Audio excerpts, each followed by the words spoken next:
MOI समीकरण जो है इस बार निश्चित रूप से अभी तक का रुझान में 70% प्लस जा रहे हैं प्रशांत किशोर के साथ। ब्राह्मण की बात कीजिए तो ब्राह्मण और भूमिहार ब्राह्मण की अगर बात करते हैं, राजपूतों की बात करते हैं, तो सवर्णों में भी जो लाला सवर्ण में भी जो 2 पार्ट हो चुके हैं। लाला जो है निश्चित रूप से 80% के अब जा रहे हैं नीरज सिन्हा जी की तरफ, बीजेपी की तरफ। और अदर अगर आप बात कीजिए राजपूतों का, ब्राह्मणों का, भूमिहारों का, तो ये भी 70% से ऊपर जा रहे हैं प्रशांत किशोर के पास। नमस्कार दर्शकों, बहुत बहुत स्वागत है आपका। और आज हम स्पेशल आपके लिए बांकीपुर विधानसभा के रुझान लेकर आए हैं।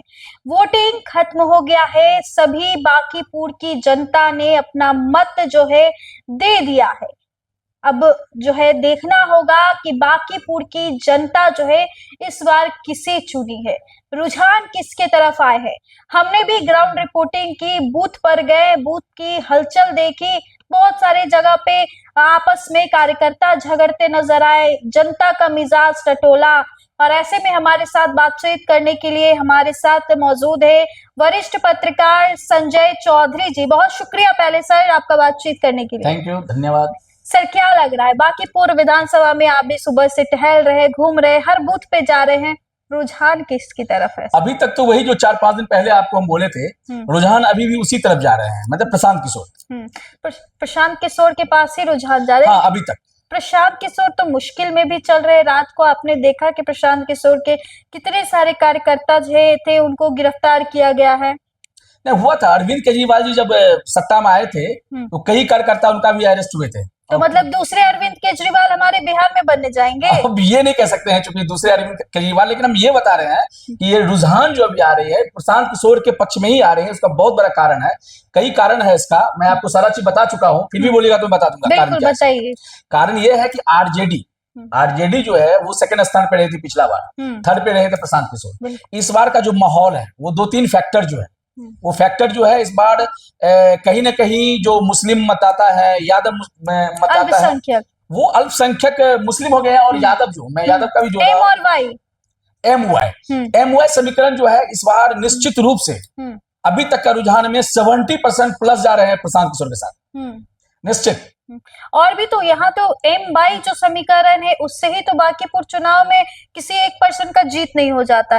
अगर बात करें तो यहाँ पे OBC, बहुत सारे ऐसे कास्टिज्म है, बनिया है, समाज है, कास्ट समाज है, सभी का कुछ ना कुछ परसेंटेज है। सभी को मिला करके ही अगर एक पार्टी को वोट करेंगे तभी किसी पार्टी को जीतना संभव है। ब्राह्मण की बात कीजिए तो ब्राह्मण और भूमिहार ब्राह्मण की अगर बात करते हैं, राजपूतों की बात करते हैं, तो सवर्णों में भी जो लाला सवर्ण में भी जो 2 पार्ट हो चुके हैं। लाला जो है निश्चित रूप से 80% के अब जा रहे हैं नीरज सिन्हा जी की तरफ, बीजेपी की तरफ। और अदर अगर आप बात कीजिए राजपूतों का, ब्राह्मणों का, भूमिहारों का, तो ये भी 70% से ऊपर जा रहे हैं प्रशांत किशोर के पास। मतलब सारे अगर बात करें जातीय समीकरण की, तो जातीय समीकरण में मतलब ज्यादातर प्रशांत किशोर को दे रहे हैं। कारण है ना कि रेखा गुप्ता भी तो बनिया कैटेगरी से आती है, उनका भी वोटर बहुत है ना।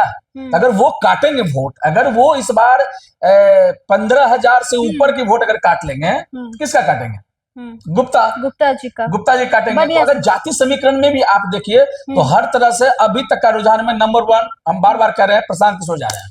तो आगे से बीजेपी ने देखा होगा सर, आप बीजेपी किस तरीके से 20-20 स्टार प्रचारकों को उतार दिए हैं मैदान में, पवन सिंह जैसे हस्ती को भी उतार दिए। तो 70 स्टार को उतारे हैं बीजेपी, ठीक है, और उतारना भी चाहिए भाई। ये राष्ट्रीय अध्यक्ष जो दुनिया के सबसे बड़ी पार्टी भाजपा है, उसके राष्ट्रीय अध्यक्ष का वो सीट रहा है, तो कहीं ना कहीं पूरी पावर बीजेपी भी लगाए हुए है। और बीजेपी का पावर भी जो बीजेपी का अब आप आइए बीजेपी का कोर वोटर में, बीजेपी का जो कोर वोटर है उसी में कुछ बढ़िया कैटेगरी का आते हैं, ठीक है, कुछ सवर्णों का आते हैं जो उनका कोर वोटर माने जाते हैं। तो उसमें भी कहीं ना कहीं इस बार जो है बीजेपी लूज नजर आ रहा है मेरे नजर में। हम ये नहीं कह सकते कि पूरी तरह बीजेपी लूज है। चलिए सर, आप कह रहे हैं कि जातीय समीकरण से देखा जाए तो इस बार लोग हट करके प्रशांत किशोर को वोट करें। हाँ, लेकिन विकास के मुद्दे पे भी तो लोग वोट कर रहे हैं ना इस बार। विकास तो हुआ है, बीजेपी के सरकार में भी विकास हुआ है, बहुत सारा विकास हुआ है, लेकिन उसी विकास में मुद्दे पे भी वोट कर रहे हैं सर। हाँ कर रहे हैं, लेकिन ये भी तो लोग देख रहे हैं कई ऐसी चीजें हुए हैं जो कि आम जनता के विरोध में हुए हैं।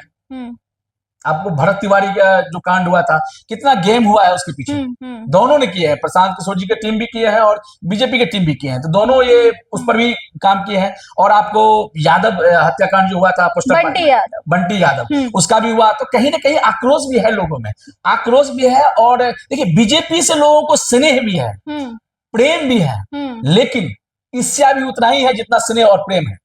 तो वो जो ईर्ष्या है, कहाँ जाएगा? मतलब आम जनता ये सोच रहे हैं कि बांकीपुर ये जो उपचुनाव है, इसका एक वोट अगर हम प्रशांत किशोर के तरफ कर देते हैं तो बीजेपी की इससे कोई सत्ता नहीं चली जाएगी। बीजेपी के पास ऐसे बहुत सारे सीट हैं बांकीपुर जैसे, जिससे बीजेपी खुश है और वहां पे दावेदारी कर रही है। इसलिए शायद जनता जो है प्रशांत किशोर को मौका देना चाह रही है। नहीं, बीजेपी फैक्टर हो सकती है। ये बहुत सारे अभी चल रही है, बातें चल रही है कि एक सीट से कुछ नहीं होगा।